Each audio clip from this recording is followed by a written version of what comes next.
So recently Russia annexed 4 regions in Ukraine, and I'm like wondering how are actually people feeling in Russia about the annexation of those regions.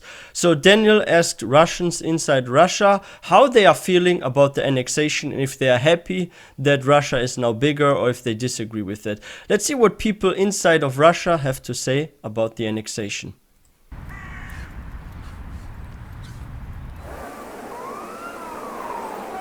Слышали, наверное, вот про референдумы, которые сейчас проходили. Рады, что вот эти вот территории наконец-то к России присоединены? Угу. Ну а почему рада? Потому что там большое количество людей, русскоговорящих, людей, которые за это объединение. Я не знаю, кто вы, я не знаю, как вам отвечать. Если люди так решили, значит, это хорошо. Если там народ жаждет, то значит рада. Вот, раз проголосовали, этому надо верить, или можно верить, или хочется верить, значит все нормально. Значит, так сказать, если людям хорошо было. А сами как относитесь к такой новости? Почему? Вау. Ну потому что эти гады Донбасс били. Кто-то должен их защищать. Сколько лет они уже под обстрелами, подвал. Wow, the propaganda is insane. Like, so far everyone is like positive about it and they really believe that there was constantly a threat and stuff. That's insane, wow. Про референдум, вот это присоединение Херсонской. Нет, благодарю вас. Many are also afraid to Я answer. не знаю, вы такие вопросы задаете. Провокационные. Я политически неактивный. Ну а как можно вот в такой ситуации Легко сейчас можно. оставаться политически неактивным? Очень легко можно. Если не интересуетесь политикой, она же на вас У вас, влияет. смотрите, все очень What's просто. very easy? Вы живете в этой стране, у вас есть руководство. Все. Руководство решило. Все. Если вас что-то не устраивает, собирайтесь, уезжайте. Курская, ЛНР, ДНР в нашей стране были присоединены. Нет, не рано. Почему? He's not happy about it. First person. Wow, we had like how many? Like 7, 8 people that are like positive about it. Now it's just like the first person that's not happy about it.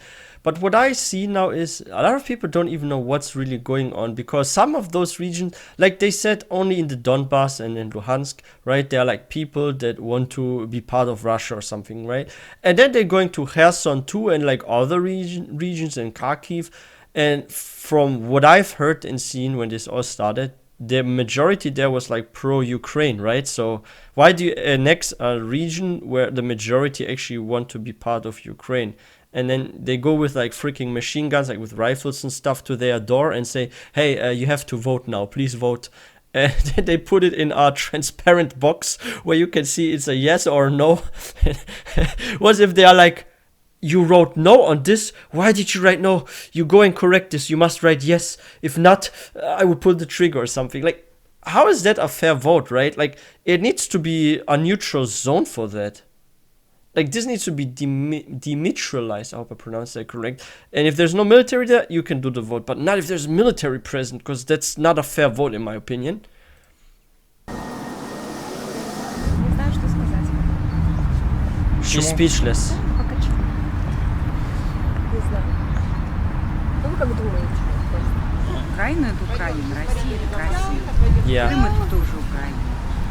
И это совершенно нечестно взять в наглую и отжать себе кусок чужой территории. I agree. Это мое мнение. Like, the thing I don't get is why they don't just bring over those people. Like, what if 10% of one city is pro-Russian? Then just move 10% of the population out. But I really don't believe it's the majority. I think it's a group of people. Like, some people say they don't exist. I sometimes think there is really maybe a portion of people in those regions that really want to be from Russia. But then they just move them. Why they need to take the whole city when 80-90% is for Ukraine, right? Like, why does the majority need to leave when a minority wants something? It makes no sense to me, right? And by the way, guys, if you're new to this channel, please don't forget to hit that subscribe button. No, seriously, if there's a minority that wants something, I don't think the majority should bend for the minority. Like, the minority, they need, it's like good if you give them an option and you let them peacefully leave, right? Like, if they don't want to be part of Ukraine, every 10th person or so, then let every 10th person leave. and 9 out of 10 people stay. But why must 9 people out of 10 need to suffer for like 1 out of 10? It is so strange, guys. Like, I really don't get this. They should have just moved them away. All I see is like, they think, like Putin thinks the more land you have, the more powerful you have. It's kind of like that guy that thinks when he has a big car, he's the coolest guy in the whole neighborhood, right? But you're not the coolest guy in the whole neighborhood for having a big car. Like, what is if someone has a small car with a better engine that can like drive way faster? I think that guy is more cool. Or if he tunes up his car to make it look nice, maybe recolor his car, get some cool windows, some cool spoilers and stuff. Like, there's ways to make something very good by increasing the quality rather than the quantity and the mess, I think. And doesn't like Russia have like 9 people per square kilometer or something like that? That's a very low density of population. Why do they need more land? Ну, так исторически сложилось. Какие-то страны, забирают куски от других стран. Это нормально. Yeah. That's true, нормальная ситуация. Давно эти правила игры играются. Давно это происходит. Нет, то есть историю пишет победителя. То есть если как бы все закончится в этом смысле победой России, то будет написано, что все эти территории вошли в состав России абсолютно добровольно, что все это было абсолютно необходимо. И дети, внуки, ваши в том числе, когда будут все изучать в учебниках, они you can even lie as a winner. Твои личные внуки, я уверен, они будут в это верить. Потому что это надо как-то заканчивать. Why? Одно дело помогать самопровозглашенным республикам, другое дело это уже война за это. That's not helping anymore. Отважиться, вряд ли отважатся западные страны, я не думаю. They are. Может быть ужасно, может быть не совсем. Главное, чтобы не было ядерной войны. Пока вот, а что думаете, есть такой вариант? Убежден, что есть такой вариант. С какой стороны? Мы на Украину скинем? То есть вероятность его не нулевая, и вполне возможно, так сказать, при... There's one thing though, if they do this because it's a neighbor country, there's dust in the air, there are birds and animals that can go from place to place. If there's any radiation, it can also come to Russian territories, it can spread through the air, through animals and all that kind of stuff. So there's actually a risk if they do this and there's radiation, it can also come to Russia. So, like, if it's a country that's 3 countries away, for example, like I give an example, if Russia does something to Italy, or even France is also far, right? Then you have like a few countries you need to cross to get to Russia. So maybe the radiation doesn't reach. It depends on the size. But if you do this like a neighbor country, it's very risky actually, even for the country next to it. Oh, and it will come to NATO territory, so it will escalate. Как думаете, кто будет запускать ядерную бомбу первый, если уже будет такая возможность? Тот, кто защищает свою территорию. Украинцы? Нет, у них ее нет. Yeah. А если эти территории будут присоединены к нам, то, скорее всего... Then the next ones are radiated. Угроза целостности России, то, может быть, это сделает Россия. So dumb. Я бы этого не хотел, но вероятность не исключает этого. Применение нами ядерного арсенала на Украину, где очень много русских, ну вообще славян, в принципе невозможно. Это очень хитрый ход. Как сказал Сорос, это лучший его проект.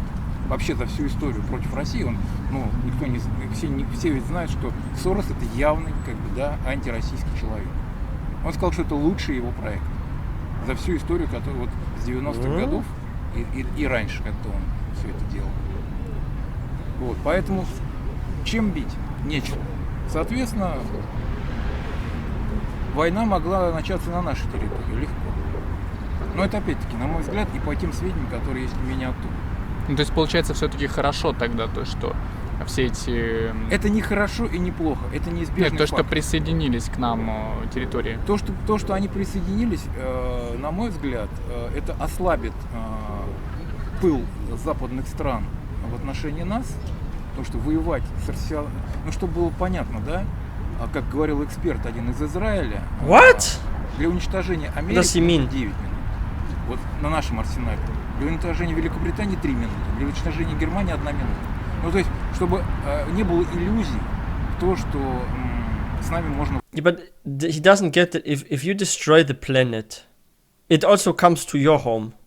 And if you have no more trade partners or you can no more import export, how is your economy benefit from this?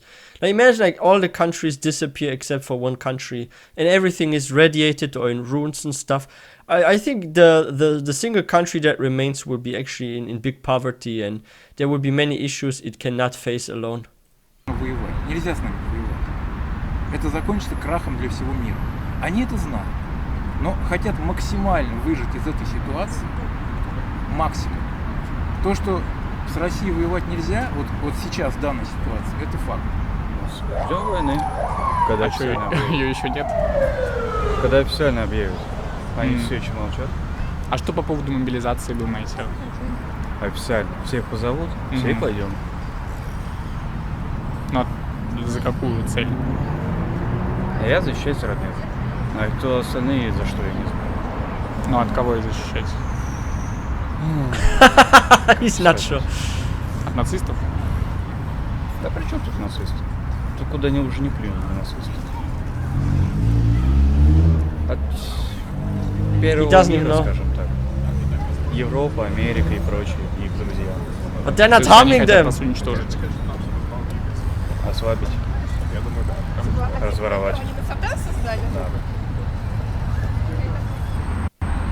Но США хотят максимум выжить из этой ситуации. How? Обратите внимание, что со всех войн Америка всегда выходила с новой экономикой. Президент Рузвельт, еще тот Рузвельт, который до этого Рузвельта, когда была Первая мировая война, он сказал, что никогда в жизни, что он себе там отрежет все, что можно, но в войну он не вступит. Они вступили в Первую мировую войну США. В результате чего они обогатились, и не запустилась экономика. То же самое происходило со Второй мировой войной. Они запустили экономику. Причем американцы снабжали своими двигателями и так далее и Гитлера, и нас. Как называл Гитлер Форда «мой Генри». My Henry. То есть, понимаете, да? То есть для них это бизнес. Сейчас им срочно нужно перезапускаться. I mean, the weapon markets, they do benefit a lot from this. I mean, yeah, that makes sense, like economically, but it's just one market. What about the other markets? What about the energy industry? It's like really suffering worldwide right now, right? Same with like the food industry and stuff. Like, I don't know, I think it's like a double-edged sword because in one area you're benefiting, true, but in one area you're suffering, so you have to weigh both sides and see which is actually a heavier weight. If there's too much economic harm on the, let's say, the food and the energy side, and even on like the weapon market, it cannot fix this. So maybe there's actually still a recession or something. Срочно. Поэтому они поперли на Китай. Они устраивают провокации в Косово. Они устроили провокации в Узбекистане и Киргизии. Азербайджан и так далее. Чем больше будет хаоса, тем лучше. Not necessarily. Штаты сейчас в таком шоколаде. У них был глубокий кризис. Они сейчас из этого кризиса выходят. Вот, они и северные потоки взорвали. Я думаю, что они или с их, wow, they believe this over there. Кому это выгодно? Это в первую очередь выгодно им. Поэтому не знаю, кто это сделал, но как бы выгодно это им, и, скорее всего, руку приложили. Вот. Дальше производство из Германии уходит в Штаты. Тут они тоже прекрасно. То есть у них задача действительно конкуренцию с Европой. Поэтому при чем здесь Украина? Ну вот мы сейчас рассекретили хитрый план США. Может быть, сразу на них это сейчас ядерную бомбу отправить? Ребят, я не буду разбрасываться ядерными бомбами. Это как-то не моего ума дело. Вот. И, как говорится, прецедент создать. Прецедент Штаты создали, когда на Японию сбросили Хиросиму, Нагасаки. Да? Вот. То есть Штаты — это единственная страна в мире, которая использовала ядерное оружие. Вот. Они же больше всего вопят о том, что этого нельзя делать. Они единственные, кто это сделал. Ну, вот. Они больше всех вопят, что нельзя вторгаться на чужие территории. Они же ковровой бомбардировкой там, в Югославии потерязвились. Ну и вот, поэтому тут как бы, я говорю, я бы не стала, потому что мы ставим прецедент. С другой стороны, сколько можно прищемлять хвост, а мы все терпим, мы обещаем. Так, давайте не будем обещать тогда. А как думаете, почему мы не можем вести вот такую же хитрую политику, как в США? Русские не умеют никогда вести хитрую политику. Никогда это не удавалось. Мы всегда какие-то слишком честные и порядочные. Yeah, Putin's very honest. We are only going to liberate the Donbass. You know what? I changed my mind. I think Kherson, Kharkiv is also really nice. And wait, what else should we do? Maybe go to Kiev? Yeah, that's very honest. Поскольку я сама Or wait a second. No, there will be no mobilization. Our army's fine. A couple months. Mobilizing. That's not honest. Да, я прекрасно понимаю, если и государственная политика такая, то что если мы врем, я про себя могу сказать, что это просто на лице написано, это без того. Наверное, это... I didn't see it about Putin. Итак, мы находимся в самом центре Москвы, недалеко от Красной площади, около памятника Карла Маркса. Сейчас проходит митинг в поддержку присоединения новых субъектов к России, Херсонской области, Запорожской, ДНР, ЛНР. Вот все эти люди пришли, чтобы поддержать. Вы знаете, мне трудно сказать. Дело в том, что я не очень верю в то, что это протекало так, как сообщается. Smart one. В смысле, что не совсем легитимно проходили... Ну, не могут во время боевых действий проходить нормальные референдумы. Yeah, because if they're under threat for their lives, I don't think they will vote honestly. They will vote what is in favor of their safety. That's why I said if you go with like soldiers from door to door and you have a weapon in your hand and you ask people to vote, like in the first moment when someone is in danger, they often think about themselves first rather than what is going to happen tomorrow or to other people and this and that, right? Like a lot of people are like that, right? So if you are under threat and you have to vote and one wrong answer could get you in big trouble, even though maybe you disagree, you will still vote for let's say, the yes of the annexation, right? So this was the issue, like the whole, and it's like area that's not even fully under control. And a lot of people fled, right? So one thing makes no sense. What if only 20% of the population of a village or city remained and 80% moved to, let's say, Ukraine? Then you don't have all the votes. You only have 20% of the population vote. But what if like from the 80%, 60% vote against it and it would be like a 40-60%? Then the 60% wins, right? For example, maybe it's even high, maybe it's like 70% doesn't want it. Because like I said, I think it's only like a minority of those areas, like maybe 10-20% that wants to be part of Russia. And yeah, everyone, that's why so many people are leaving this territory. If they really wanted to be part of Russia, they would not evacuate. They would not go to the Ukrainian side. They would just stay in the city and be like, finally you're there, Russian soldiers, we want to be liberated. You wouldn't have the mass exodus that is going on right now if this was a fact. So yeah, it's all lies. Нонсенс. Всю эту легитимность можно легко проверить. Есть же огромное количество международных всяческих комиссий. Эта комиссия ничем не занимается уже много лет. На территории Украины идет война и ущемляются интересы каких-то людей. Почему бы им не заняться этими проверками? То есть эти комиссии, по-вашему, намеренно игнорируют, чтобы... Нет, ну их просто нет. Они же никаких там следственных действий не производят, а думать мы можем все что угодно. А как думаете, почему их нет? Ну, наверное, это кому-то надо. Ну, идите голосуйте, если они у вас за плечом не стоят с автоматом и не видят, куда вы конкретно галочку ставите. И потом там не 100%, значит, кто-то все-таки проголосовал. Вот. И потом я разговаривала с людьми, которые оттуда. Они говорят, да, мы хотим. Но это люди, которые там, я им верю. Вот. Сказать, что нет, мы упорно хотим остаться в Украине и прочее, что-то я не встречала. Ну, не знаю. Ну, может, я не встречала, не больше не верю. А как они это аргументируют? Почему они хотят к России присоединиться? Да, потому что устали? Им, наверное, верится, что у нас тут очень стабильно и хорошо, не знаю. Ну, наверное, отобрать, из двух зол выбирать, я не знаю. А это вы как надо думаете? В их шкуре побыть. Вы как думаете, у нас стабильно и хорошо? Ой, вот до начала СВО я много чего думала.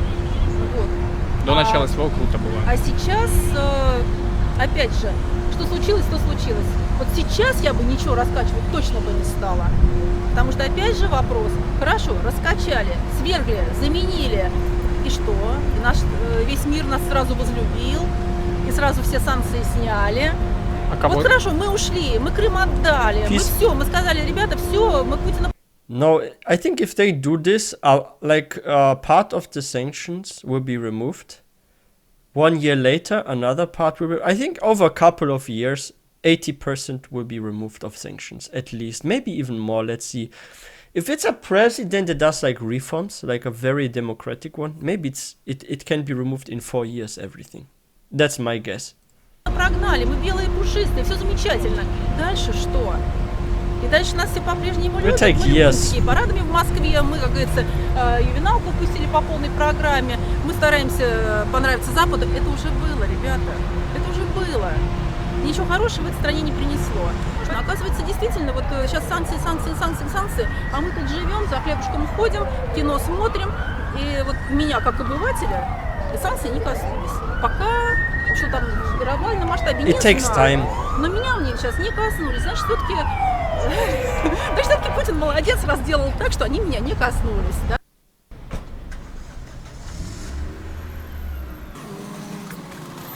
I think Daniel is so brave. But yeah, let me give this one a thumbs up. It's very informative, and I think about the sanctions, what she said about the removal of it. It will take some time, but I think eventually they're going to remove sanctions, because if there's really like a new president, it's a peaceful one, I think over time stuff will be fixed. Because look at Germany. Germany had such a bad image worldwide after Second World War, right?